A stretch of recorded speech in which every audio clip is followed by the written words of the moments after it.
Hello friends, स्वागत है आप सबका अपने इस यूट्यूब चैनल में। और हम आ गए हैं एक नए लेसन प्लान के साथ। तो आज का लेसन प्लान है हिंदी का और प्रकरण है कबीरदास। तो ये बीएड के लिए लेसन प्लान है, बीटीसी वालों के लिए है। तो ये थर्ड सेमेस्टर में पूरा 35 मिनट 40 मिनट का लेसन प्लान पढ़ाना होता है। तो ये उसी के लिए लेसन प्लान है। इस पर मैंने 35 मिनट डाला है। ये लेसन प्लान 40 मिनट के लिए भी अब पर्याप्त है, तो आप लोग ये लेसन प्लान बना सकते हैं। तो यहाँ पे देखिए मैंने हिंदी का जो है कबीरदास का लेसन प्लान बनाया है। ये 8th की बुक का है। कबीरदास 8th की हिंदी की बुक में है, तो उन्हीं के दोहे का ये लेसन प्लान है।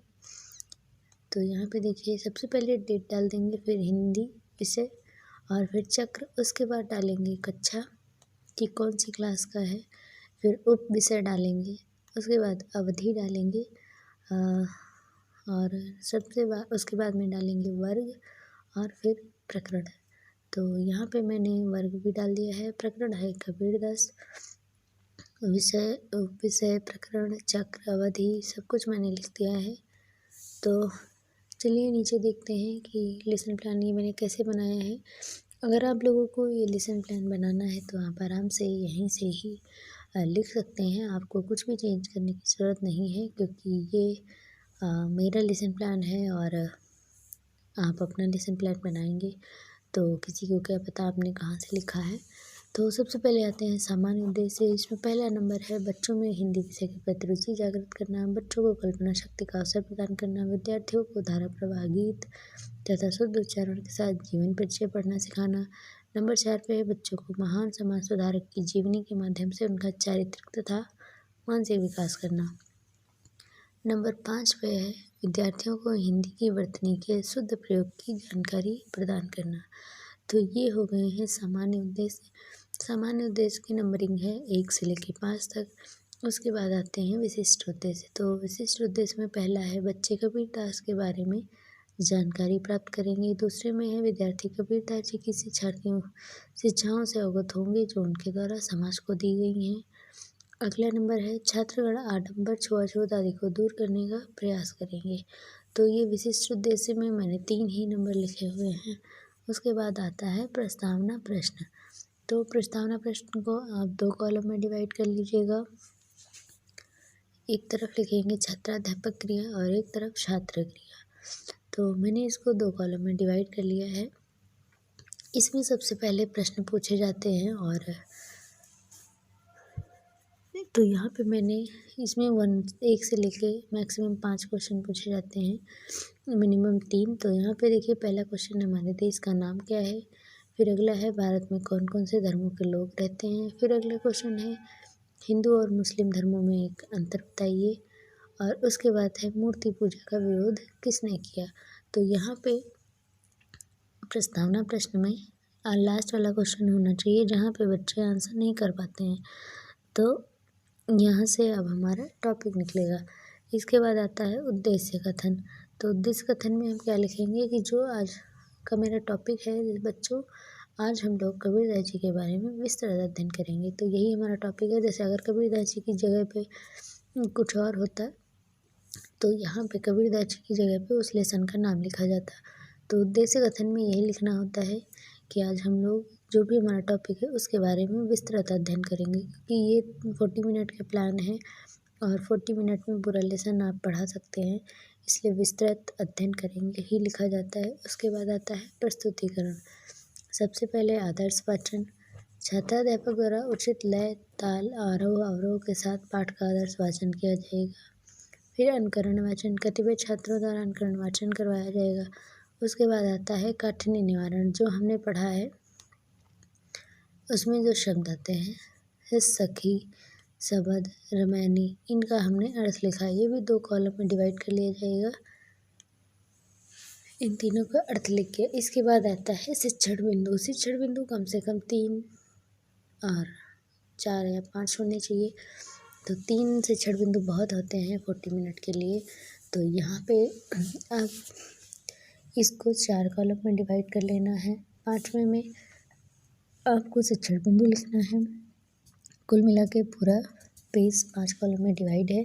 सबसे पहले शिक्षण बिंदु, फिर छात्राध्यापक कथन, फिर छात्र क्रिया, फिर शिक्षण विधि, फिर श्यामपट्ट सारांश। तो शिक्षण बिंदु में पहला है कबीरदास। तो इसमें हम पहले 2 क्वेश्चन पूछेंगे। तो विकासात्मक प्रश्न ये हैं, किन्हीं 2 हिंदी कवियों के नाम बताओ। तो छात्र क्रिया में कबीरदास, तुलसीदास। कबीरदास बारे में आप क्या जानते हैं? तो छात्र यहाँ पे मौन हो जाएंगे। तो यहाँ पे क्या हो गया? मौन समस्यात्मक प्रश्न। शिक्षण विधि में प्रश्नोत्तर विधि, कौन सी विधि है? हम प्रश्न ही तो पूछ रहे हैं, तो यहाँ पे हो जाएगा प्रश्नोत्तर विधि। श्यामपट्ट सारांश में भी कुछ नहीं लिखा जाएगा। उसके बाद अब हम स्पष्टीकरण देंगे। तो कबीरदास जी 15वीं सदी के भारतीय रहस्यवादी कवि और संत थे। वे हिंदी साहित्य के भक्तकालीन युग में ज्ञानश्रेयी निर्गुण शाखा की काव्य धारा के प्रवर्तक थे। वे हिंदू व मुस्लिम धर्म के आलोचक थे। उन्होंने सामाजिक अंधविश्वास की निंदा की व सख्त आलोचना की। छात्र क्या करते हैं? ध्यानपूर्वक सुनते। छात्र वाले कॉलम में लिख दिया जाएगा, छात्र ध्यान से सुनते हैं। कौन सी विधि थी? व्याख्यान विधि, क्योंकि हम व्याख्या कर रहे थे। श्यामपट्ट सारांश में लिख दिया जाएगा, कबीर जी ने सामाजिक अंधविश्वास की कड़ी निंदा की व घोर आलोचना भी की। ये एक इसमें से पॉइंट निकल के आ जाएगा, तो ये पॉइंट श्यामपट्ट पे लिखा जाएगा। फिर अगला शिक्षण बिंदु आता है कबीरदास जी का जन्म। इसमें फिर से हम विकासात्मक प्रश्न पूछेंगे। पहला प्रश्न है, ये वैसे ही रहेगा, अगर आप अगले पेज पे आए हैं तो अगले पेज पे भी वही 5 कॉलम बना लीजिए। तो यहाँ पे देखिए, सबसे पहले विकासात्मक प्रश्न। शिक्षण बिंदु का नाम है कबीर जी का जन्म स्थान। कबीर जी का जन्म किस सन में हुआ? 1455 सन, 1398 ईस्वी में। इनका जन्म किस स्थान पर हुआ? बच्चे उत्तर नहीं देंगे, समस्यात्मक प्रश्न हो जाएगा। अब हम इसकी विस्तृत व्याख्या करेंगे। तो यहाँ पे देखिए, शिक्षण विधि में प्रश्नोत्तर विधि। अब हम स्पष्टीकरण देंगे, क्योंकि हम बच्चों को बताएंगे। तो कबीरदास जी के जन्म के बारे में, कबीरदास जी के जन्म स्थान के बारे में विद्वानों में मतभेद है, परंतु अधिकतर विद्वान इनका जन्म काशी में ही मानते हैं, क्योंकि कबीर का कथन है, काशी में प्रगट भय रामानंद चिताए। इनके गुरु जो थे वो रामानंद जी थे। छात्र ध्यानपूर्वक सुनेंगे। विधि कौन सी थी? व्याख्यान विधि। और श्यामपट्ट सारांश वाले कॉलम में लिखा जाएगा, कबीर जी की मृत्यु 120 वर्ष की आयु में संवत 1518 ईस्वी में मगहर में हुई थी। ये हो गया श्यामपट्ट कार्य। श्यामपट्ट पे ये बिंदु नंबर 2 डाल के लिख देंगे। अगला शिक्षण बिंदु है जीविकोपार्जन। ठीक है, तो इसको भी वैसे ही सेम 5 कॉलम में डिवाइड करना है और प्रश्न पूछना है, कबीर जी के गुरु कौन थे? बच्चे उत्तर देंगे रामानंद जी। तो अगला क्वेश्चन पूछना है, कबीर जी की जीविकोपार्जन के लिए क्या करते थे? कबीर जी जीविकोपार्जन के लिए क्या करते थे? बच्चे उत्तर नहीं दे पाएंगे। यहाँ पे क्या हो जाएगा? मौन और समस्यात्मक प्रश्नोत्तर विधि थी। अब हम स्पष्टीकरण देंगे। जीविकोपार्जन के लिए कबीर जुलाहे का काम करते थे। कबीर की मान्यता है कि कर्मों के अनुसार ही गति मिलती है, क्योंकि ऐसी मान्यता थी कि काशी में मरने वालों को स्वर्ग तथा मगहर में मरने वालों को नर्क मिलता है।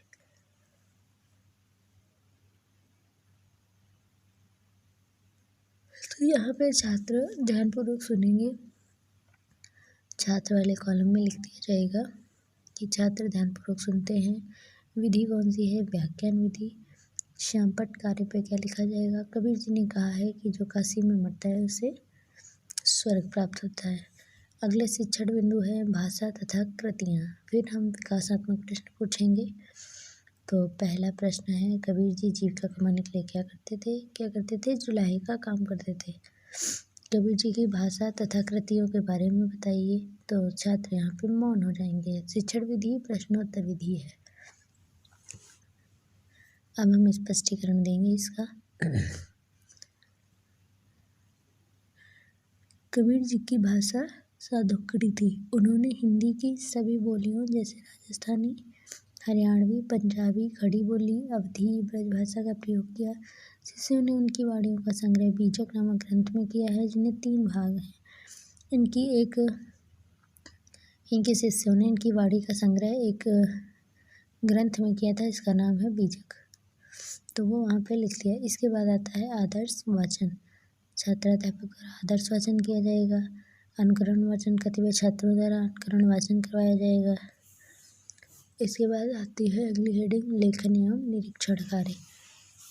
छात्राध्यापक छात्रों को श्यामपट्ट कार्य कॉपी में उतारने का आदेश देगा एवं स्वयं घूम घूम कर कक्षा का निरीक्षण करेंगे।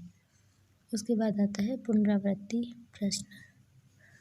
तो पहला प्रश्न है कबीर जी का जन्म स्थान बताइए। अगला प्रश्न है कबीर जी की मृत्यु कहाँ हुई।